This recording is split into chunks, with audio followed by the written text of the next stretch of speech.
we go. Okay. Now I'm live. It took a minute there for a little bit to kind of get things going. Welcome. If you're just joining us and you are not currently a member of the Perspective Shifters Hub, that's okay. Please feel free to ask questions. This particular Q&A is mainly about feeling alive and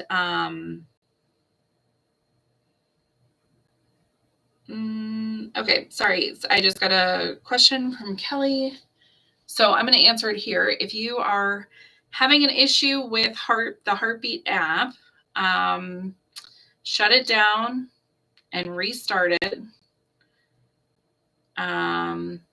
or delete it and reinstall it. Okay. Heartbeat is the app that we use for our Perspective Shifters Hub. It's a community app. It allows us to house training and conversations, and it allows us to have chats, host different events, and schedule live events as well. Welcome, Linda. Glad that you're here.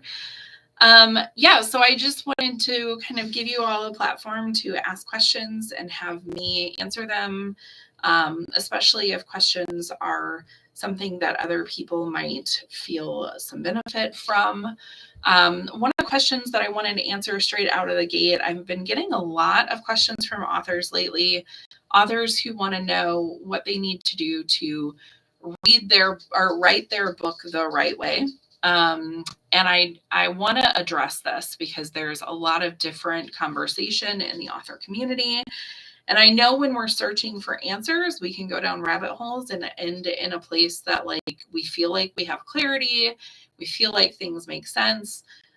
But I want to just share first and foremost that for me, writing is an art. It is not, there's no set format or set style.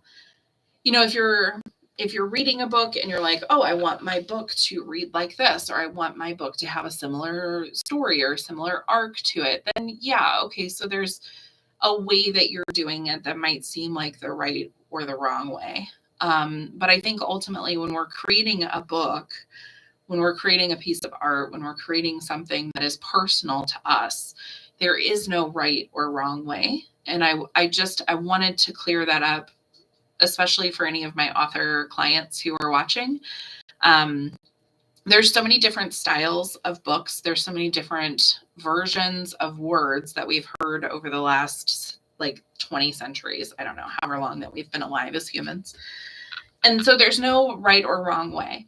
And, when it comes to sharing our story in a memoir style where it's our personal story, you can get some coaches that say it should be more matter of fact. You can get some coaches that say that it should be a story and that you shouldn't have a clinical conversation in it. And here's what I will say, there's nobody that's going to read your book that's concerned with exactly how you wrote it or exactly the right way to write a book like that. They're concerned with the story, the information, and the value that it brings. So if you're struggling right now with how do I write my book? How do I frame it? How do I make it happen? That is something that I think is super important for you to let go of a little bit when you start the writing process. It will end up, when you are done writing and you're done editing, it will end up with whatever it's going to be. And that's exactly what it's supposed to be. Okay. So from a book perspective, question is, what do you recommend to start with to leave a legacy? Kindle, paperback, or Audible? And I think when it comes to a legacy, the message is going to be the primary portion of a legacy. So the format is not necessarily the lasting impression, right? For that, here's what I'll say is, so Audible or an audiobook format is important for people who struggle to read. So people who have certain neurodiversities, certain even just life situations that make it difficult to read. So if you're a parent of a young child, sitting down and reading a book is maybe not something that you get an opportunity to do very often. And I know, like, I didn't realize that I had ADHD until I was pregnant. And I couldn't even read a paragraph of a sentence until my brain stopped functioning. Um, and audiobooks don't work for me, on the other hand, unless I'm doing something else. So I have to be driving while listening to an audiobook, or I have to be playing a game on my phone, or drawing, or doing something else that isn't necessary, or housework. I do housework sometimes when I listen to an audiobook, but I have to be doing something else. And sometimes that doesn't help from a written format. So what I mean by that is there was a book called Hormone Intelligence, and it's all about how women, we have differences in hormones, and those hormones affect the way that we interact with the world. And there's different things that affect how our hormones are regulated as well. So like the way that we eat and the way that we consume things and our activity levels, like all of it, it's all intertwined.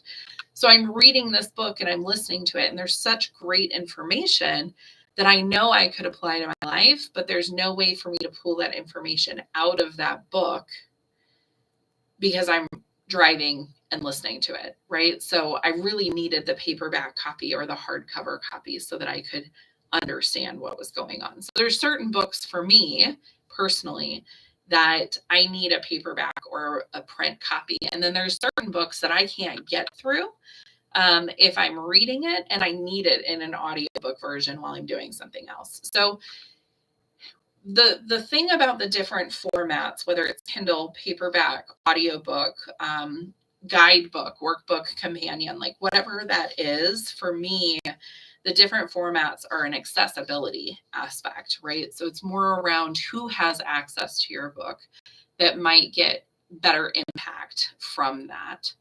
And learning styles is another thing. I think most of us anyway, I don't want to say all of us, but most of us learned about learning styles when we were in elementary school or middle school. And if not, then probably in high school. Some of us learn better as auditory learners. Some of us learn better as visual learners. Some of us learn better as kinesthetic learners. So if you're listening to this as a reader of a book going, which one should I get? And you know that you're a visual learner, but tactile doesn't necessarily matter and auditory doesn't necessarily matter. You might be best to use an e-reader because you can house a ton of books on it and you don't need a big library. And it's not super tactile. If you're somebody who needs kinesthetic learning, and you need to be able to do something with your hands to learn that, a physical copy of a book is helpful, as well as taking notes. And if you're an auditory learner, audiobooks work great. If you're a combination of all of those three, which is me, you might find that certain types of books work that way. So back to the question at hand, though, as a reader or as a writer, how do we leave our legacy? Like, what is the best format to leave our legacy in? And again, I think it depends on how broadly you want your legacy read, your book read. It really depends on what your primary goal is. If accessibility is something that's important to you, then I recommend having a version of all three of those things, as well as for like distribution purposes. It's a lot easier to send out a digital copy of a book than it is to send out a paper copy of a book. From that accessibility side, there's tons of people who listen to audiobooks that don't read. So, and not because they can't, but just they choose not to. So having this other side of it that makes it a little bit easier for people to listen to your book, it's something to consider for sure. As far as platform, though, because I know we say Kindle or Audible, whether it's a Kindle or it's a different type of e-reader, whether it's an Audible book or a podcast or any type of thing, I don't know that distribution matters as much as some people think that it does.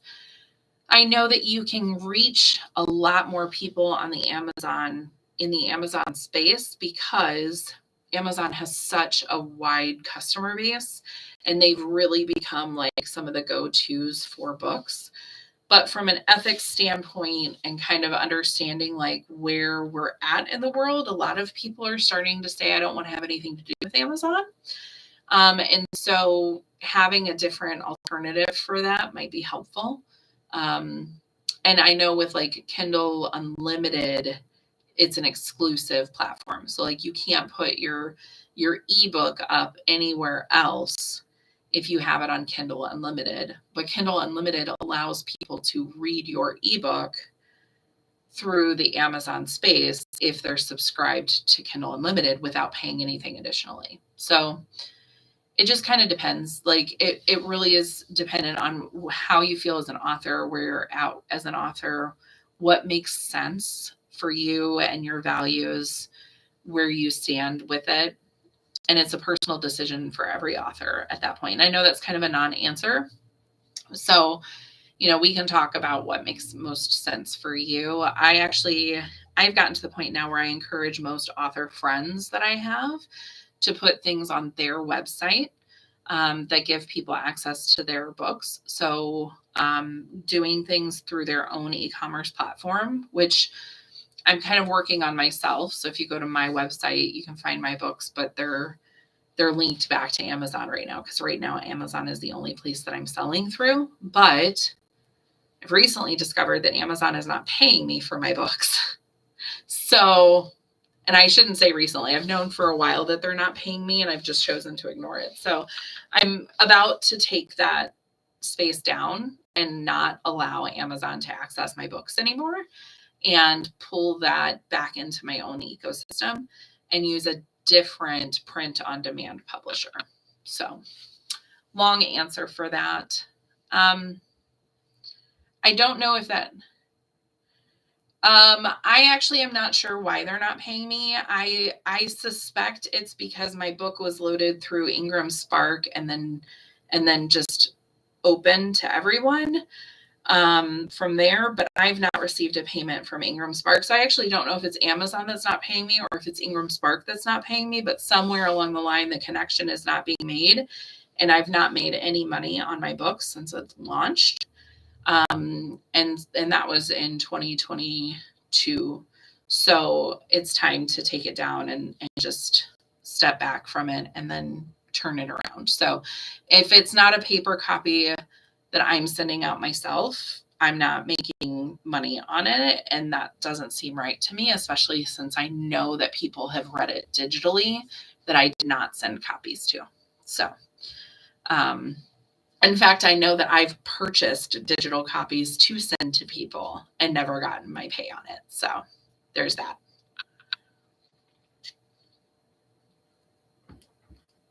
But this is where ADHD comes in, right? Because the executive functioning to handle that, when I recognize that that stuff is happening, is a whole other story. Like on one hand, when I'm dealing with other people's stuff, I can task and organize and get everything situated and know what I'm doing and work on their stuff. But when it comes to like recognizing that things are not what they're supposed to be on my side, the functional piece of that and understanding where I need to go with that is a whole different thing.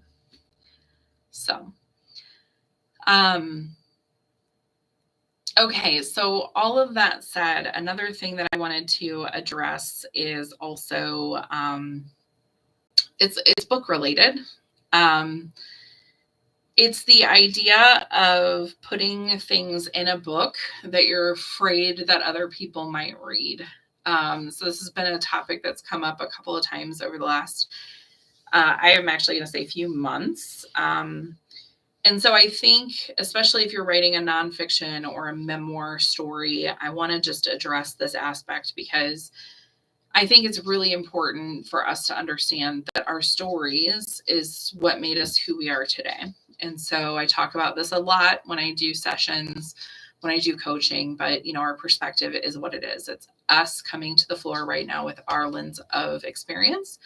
And any psychologist or therapist or anybody that understands the brain will tell you that our understanding of the world is perceived.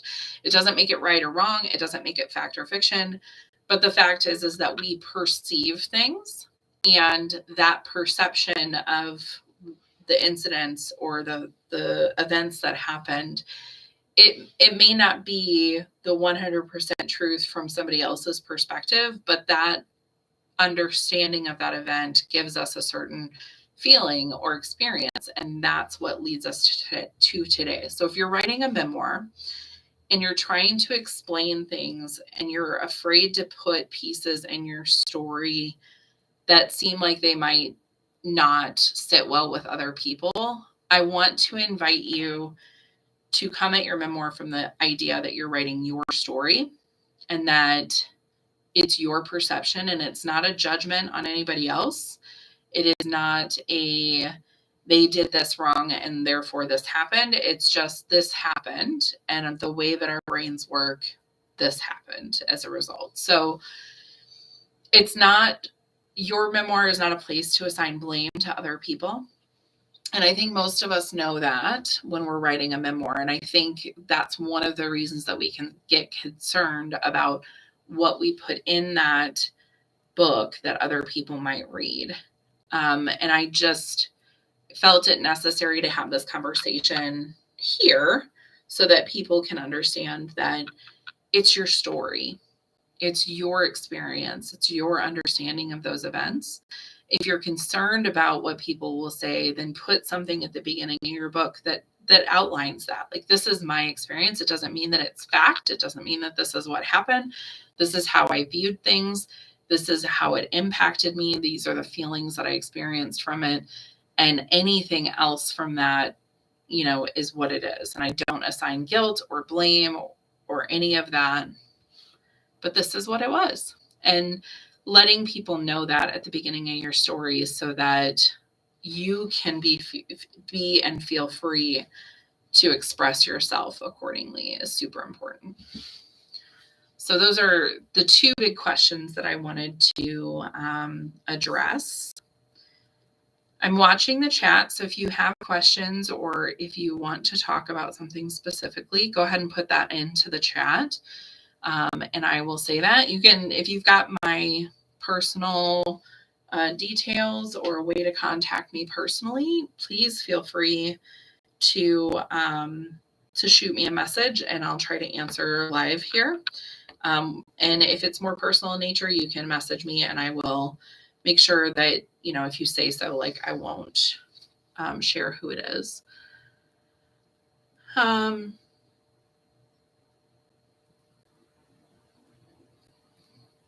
Yeah, so Linda says, my first book publisher wouldn't let me put down a situation even though I didn't use names because he feared it could be a defamation of character issue. And I think that's why expressing that it's your perspective and it's your experience and it doesn't mean that it's a character issue on the other person's part is super important.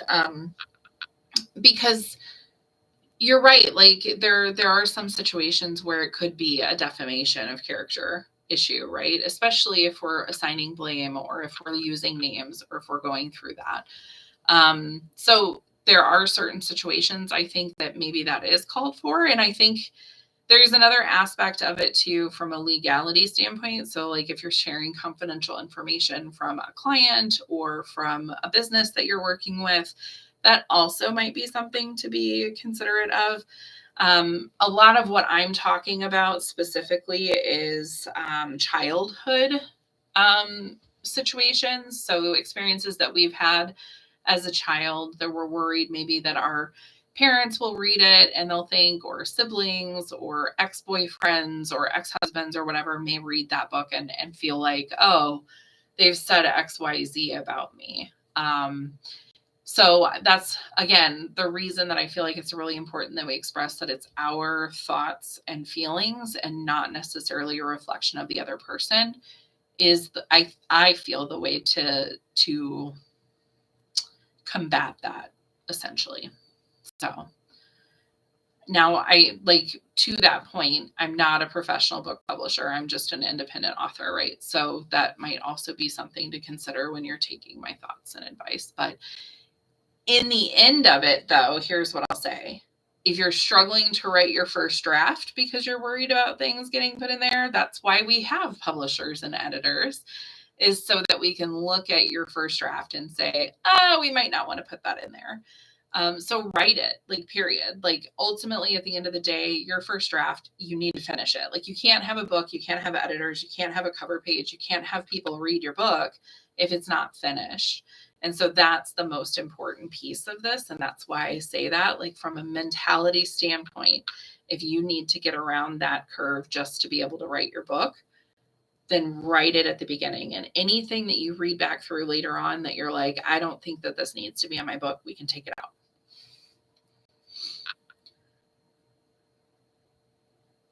I had a situation earlier this week. Actually, it was last week, not this week, but last week, where someone asked me my opinion.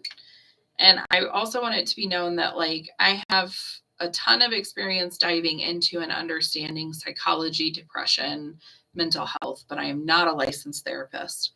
But they asked me a question during a session that I had around if I felt that depression could be too much emotion. So is it possible that one of the reasons that we shut down and we feel numb is because of the fact that we are so overwhelmed with emotions? And so I wanted to share that here because I felt that that question was super powerful. And I also think that we sometimes don't understand or fully feel that before it happens. So, and I work with a lot of people who have ADHD and autism. And so there is some aspect to this, also recognizing that this could be a trait that is more conducive of ADHD or autism. But I believe that a large percentage of the people who are experiencing depression are experiencing that because they have shut down. So many people think that depression is just this overwhelming sadness. And that was not, or is not, my perception or my experience. For me, depression was numbness. It was just a complete lack of feeling. And I believe that that comes and stems from this aspect of feeling so much emotion, both from ourselves and others. So being super empathetic, super understanding of other people's emotions, and then also feeling internally just the welling up of our own emotions and feeling like we have to control those so that we're not too much for other people. And then having that ultimately impacting us by shutting our emotions down. So we compartmentalize, we shut it down so we don't feel it. I'm reminded, even in my book, I comment on this, but I'm reminded of the scene from Elsa where she's like, conceal, don't feel, right? Like, that's so much of how I feel that depression is. It's conceal, don't feel. Like, don't feel it, don't let it show. And there's also this measurement too, I think, that our systems, like our brain shuts down, right? Like our brain says, I'm experiencing all of these big, big, big emotions, and I just don't know how to handle it. So I'm just going to shut down. And so I think that there's some elements of depression in that aspect of that we can feel so much and be so empathetic that it can lead to symptoms of depression. So if you are experiencing symptoms or you have experienced symptoms, we used to think that that was a disorder or that it wasn't normal. And I'm going to kind of go out on a limb here and say that I don't know that it's not normal anymore.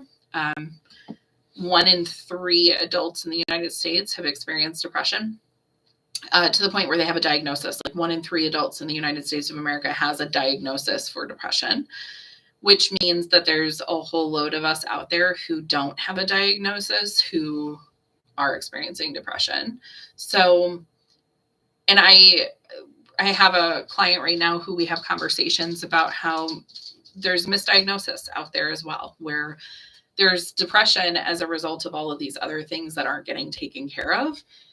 So just be mindful, right? Like, seek help if you're experiencing symptoms of depression, but also understand that you're not abnormal. There's nothing wrong with you, but that there's help out there and that you don't have to feel this way if you don't want to. Mm-hmm. Yes. So Linda says, so just so you know, if you're in the chat now here on YouTube, Linda is a therapist as well. And she says many families have a don't talk, don't trust, don't feel role that leads to that problem of stuffing everything. And I think that that's super true. And I think as a society at large, we have that too. Like, you can't be too much when you're out in public. You can't be too excited or too angry or too, especially as women, because we're already kind of given that label of being hysterical or being, too much in general. So I think that we stuff it, and we stuff it to the point where it really negatively affects us. And so, yeah, just understanding that if you're going through that right now, and if you feel like, yeah, it's not that I don't feel anything or that I'm super sad or whatever, maybe it's that I feel too much. It's definitely something I think that is a valid experience when it comes to experiencing things like depression, for sure. There was another question that I had. How do people cope with depression? Well, it's different with everybody. Like, some people do. I guess, let me ask a clarifying question. When you say cope with depression, do you mean find themselves in remission after depression? Or do you mean what are symptoms of depression?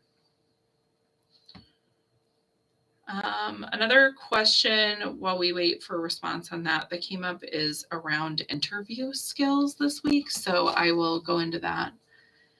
Yeah, like some people do turn to alcohol or drugs. Some people turn to self-harm. Some people turn to sleep, lots and lots of sleep. And some people just distract themselves. So one of the ways that I think that as a society we're experiencing almost like a global depression right now, and one of the ways that we're coping is by scrolling. So a lot of us are on social media way too often and way too much, which actually is just exacerbating depression and anxiety and other mental health challenges. But one of the ways that we cope is by distracting ourselves. So scrolling through our phones and looking for things that catch our attention and give us a little bit of a distraction. But yeah, I think it just depends on who it is. And I don't know that. I think when you're experiencing depression, that there is a constructive way and a destructive way to handle it. And so if you're one of the people who is experiencing depression and then you go out for a run or you go to the gym to exercise, maybe that's constructive. But if you're doing it every single day, all day long, that's probably erring on the side of destruction, right? So it's hard to answer that question from afar without knowing the intricacies of every single person. And I think that's one of the complexities that we have in the mental health field is that we have this giant book called the DSM-5, which is the diagnostic manual, right? For all of the things that could possibly be wrong with any given patient. And what we fail to do from a mental health and a physical health perspective in our society is actually treat people as individuals, as people with complex systems. So your brain isn't just your brain, right? It's this whole organism, right? Like, you are a whole person and you have an energetic field. You have a mental, like, your brain and the way that your brain processes is completely different. We don't even understand all of that, right? But it's completely different for everyone. And then on top of that, we have our physiological bodies, our physical bodies that have completely different ways of processing all the things, right? So it's when we look at what are certain criteria, what are certain things that people are going to do, what are certain things that we need to look at to diagnose a mental health disorder, I think it's really important for us to understand that every single individual is their own person. And so we can walk into a room, or I can have a patient come into my office and I can sit down with them and talk with them and realize that they need something completely different than a patient with the same diagnosis. I have a client right now who is working on a book, and if she's watching right now, I want to encourage her to chime in in the chat. But she was diagnosed with, depression and anxiety and ADHD and autism, and then all of these other health complications. And then come to find out there's a genetic disorder that accounts for all of it. All of it. And if we'd just done genetic testing and take into account her entire body as a whole system and not just the stuff that was going on with her emotions and her brain, we might have had clarity on that before her 40th birthday. So I think, treating people as a diagnosis is a challenge and is a problem in our society. And doctors do it when you go to the doctor.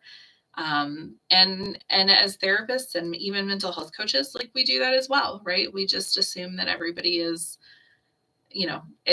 who they are, and that there's all of these labels that we put on people. And while the labels are good because they give us something to talk about, right? They give us a way to relate to people, a group of symptoms that we align with and say, oh yeah, I understand that. So yeah, thank you. I appreciate that. My book is centered around depression. I'm working on a second book right now that is actually, I think we're going to end up in the spiritual field with it. I'm on chapter 12, and I just I'm not seeing a lot of mental health stuff to it. So I'm not 100% sure where we're going to end up with that, but it seems like it's going to be more spiritual. So yeah, it's perspectives through broken glass.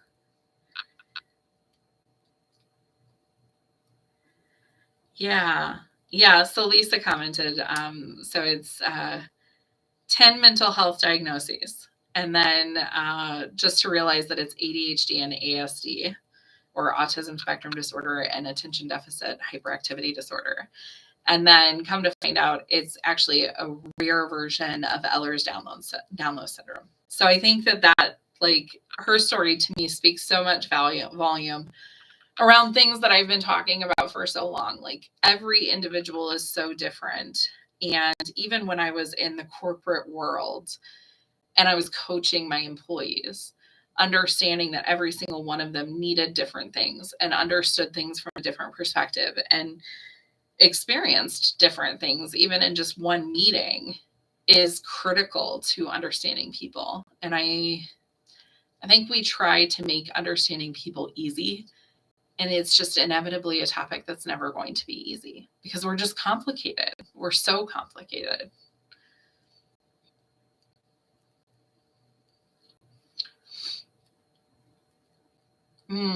Yes, I think that's a great idea. You guys should connect. I can connect you via email if that's okay with you both. Let me know, Lisa, if you're okay with that. But yeah,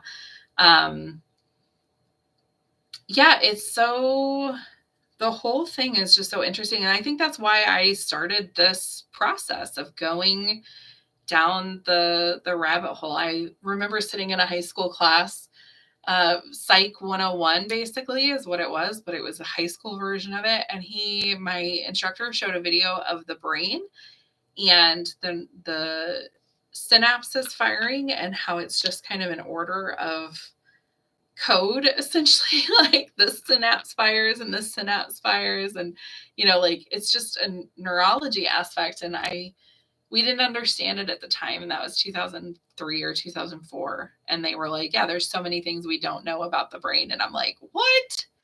How is that possible? And so sign me up, and apparently sign me up for life. So yeah, super, super fun. So a lot of cool books that I'm working on right now with Lisa. Linda's writing a book as well. Yes, we need to challenge different ways of treating people in the mental health field. Eating disorders need to be treated differently. Yes, definitely. Cool. I will connect the two of you. We have another book that's going to be coming out that I'm helping on right now. A world karate champion is currently writing her book, and I'm getting the rare honor of being able to help her to kind of edit and move around some things in her book, and it's going to be awesome. So yeah, a lot of different cool things happening on that side. So I want to touch base on one of the other questions that I had this week, and I've kind of already answered it, but it was around the interview process. So the question was, how do you create questions before you go into an interview? And so I want to I know this isn't necessarily mental health related, but it is communication related.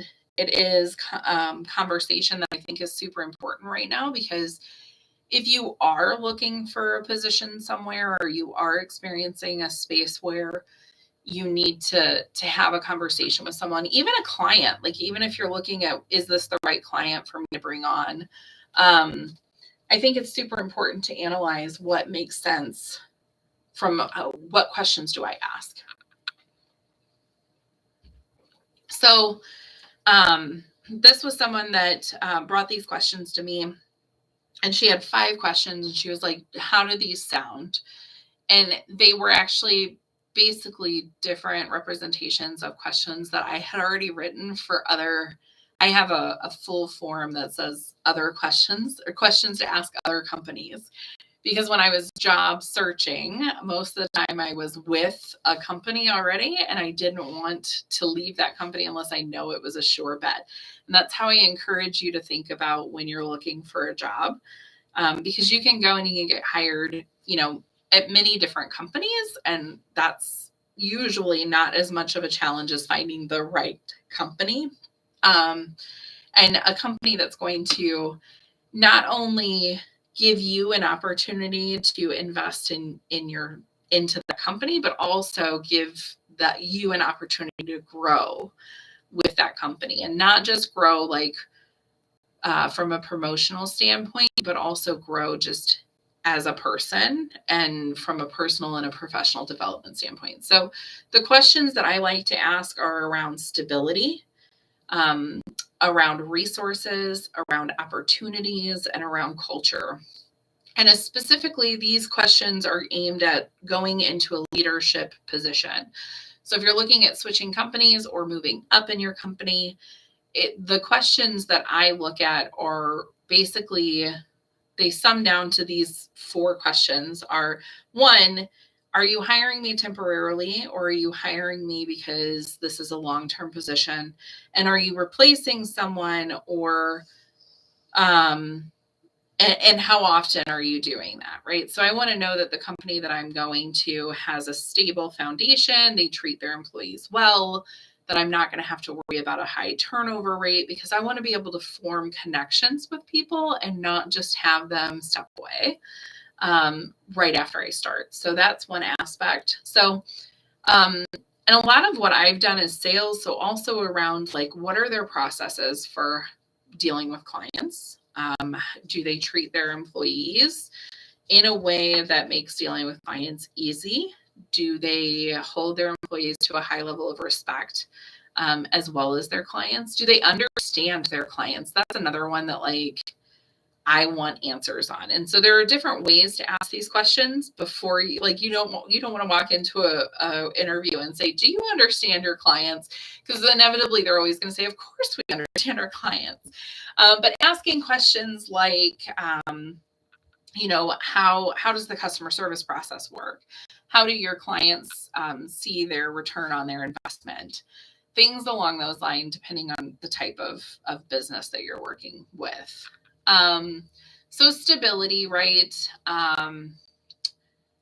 What process do you go through when bringing in a new person? How often are you bringing in a new person? The other questions that I like to ask are resource questions. So are you providing training? What kind of training and leadership development skills do you encourage in your teams, and how do you support them? What type of platforms and technology do you use? Do you offer remote work? And if so, how do you monitor your remote employees, or how do you support your remote employees? I'm just looking here if there's anything else.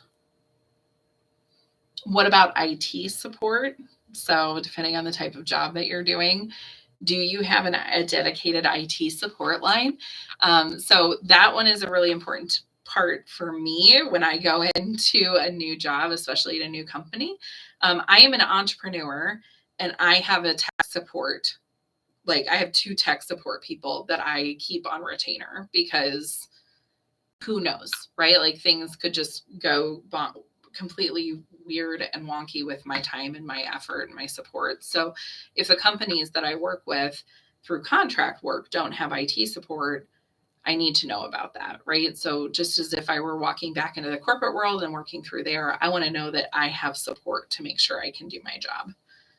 Opportunities. So what's your current rate of growth? What's your forecasted growth? Do you anticipate more leadership opportunities opening up? If you aren't familiar with the company, question around what is the size of their company? Are they global or are they local? I think the situation that we were in when we had that conversation was not, it was a very well-known company, a very well-known corporate company that we didn't have to ask that question. We already knew the answer. And then the last one, so that's about opportunity. The last one is about culture.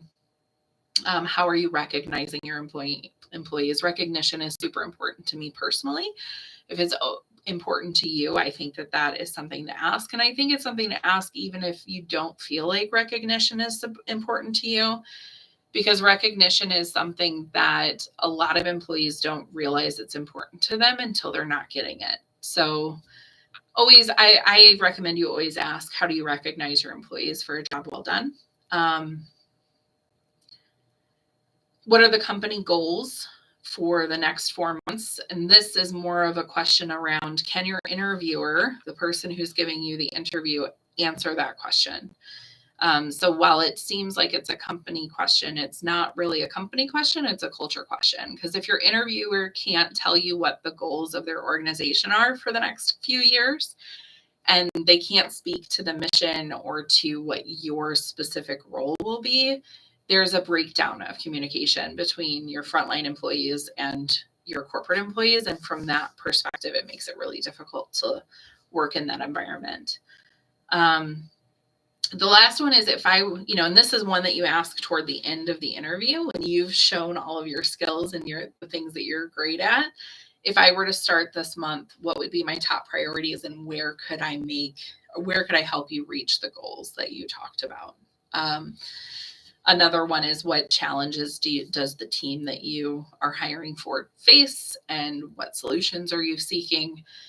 Either of those questions will give you some idea of what kind of culture they have. So, okay, I think that one is answered. If you want my resources around what questions to ask other companies, let me know. I'm happy to send that to you. Otherwise, I have a plan to put it up on the hub. Just bear with me. It'll get there. It's just not there yet. But if you need it sooner than later, let me know.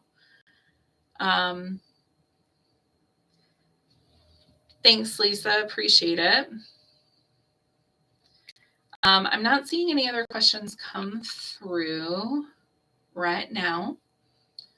That doesn't mean anything. Doesn't mean that people don't have questions. So I'm just kind of checking my chats right now to see if there's any questions that are coming up from other sides.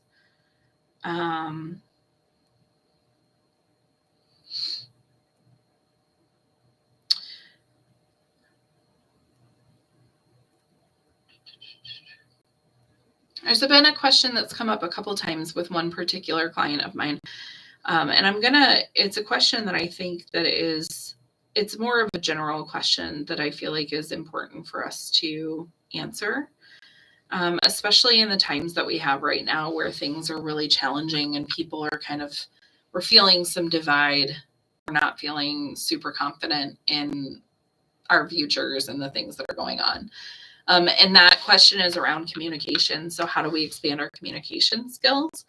And I think the first thing that I would say is finding a place where having a general conversation is done without judgment and in a space where you can feel free to express yourself with people who are genuinely want to understand you and see what's going on. And that's often really difficult to find for people. So it's one of the reasons I created the hub, and we're still kind of getting there. Have a good day, Linda. We're still getting there with the hub from a communication standpoint, just from a matter of having people be there kind of consistently and online. And we sometimes we'll have one person, sometimes we'll have three. So as we are approaching this is one of the goals that I have for it, but creating a space where people can feel free to ask questions, to look for additional information, to keep seeking a better understanding of themselves and others. And I think that's what makes communication skills, or that's what takes communication skills to the next level, is that consistent search for understanding of yourself and others. Douglas. My dog is snoring behind me. You probably couldn't hear it, but I could. So when we think about communication, it also goes back to what we were saying earlier about how every person is individual. So every single person that you interact with comes to that interaction as an individual who's had their own experiences. So everything that you think is right or wrong, everything that you believe that should or shouldn't happen, that all comes from a unique perspective that is theirs and theirs alone, and yours alone. And so one of the things that I like to share, and I don't remember where I heard this, but it's the idea that any two people who are engaged in a conversation, there's actually 6 people that are engaged. So there's the person that person A thinks they are. There's the person that person B thinks that person A is. And then there's the person that person A actually is. And vice versa. The person that B thinks that B is, the person that A thinks that B is, and then the person that B actually is. And I think that that's really important, because in any conversation that we come to, there's this like person that we have an idea of who we are in the back of our head. And that's the person that we hope to show up as. But the truth is we show up as who we are in that moment. And that could be a moment where we didn't have enough sleep. We didn't have enough to eat. We haven't, had anything but caffeine and courage all day long. Or we just got out of a really rough phone call or whatever. And then on the other side of that, we come to that also with opinions of who the other person is, what they've experienced, where they're coming from. So both of those factors from a communication aspect are, to me, some of the most fundamental pieces of understanding how to improve your communication skills. It's just simply, one, offering the people that you're communicating with the grace that you don't know what's going on. You don't know anything outside of this present moment, and you don't understand like what they're going through or what they're not sharing with you or anything, but also offering yourself the grace to understand that when you show up to any given space or a place, you come up with your beliefs and understandings, both about yourself and other people. And so you're going to make mistakes. You're going to have conversations that don't go the way that you wanted them to.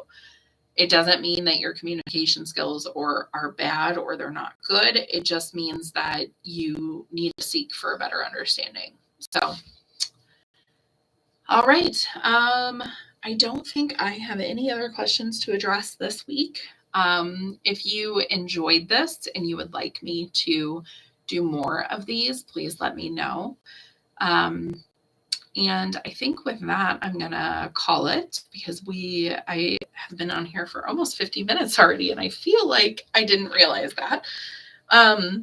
If anybody needs anything and you know how to reach me, go for it. Otherwise, in the description, there's links. So there'll be a link to if you want to book a call with me, or if you want to join the Perspective Shifters Hub, like all of that is in the description of the links. And otherwise, I will see you the next time I do this.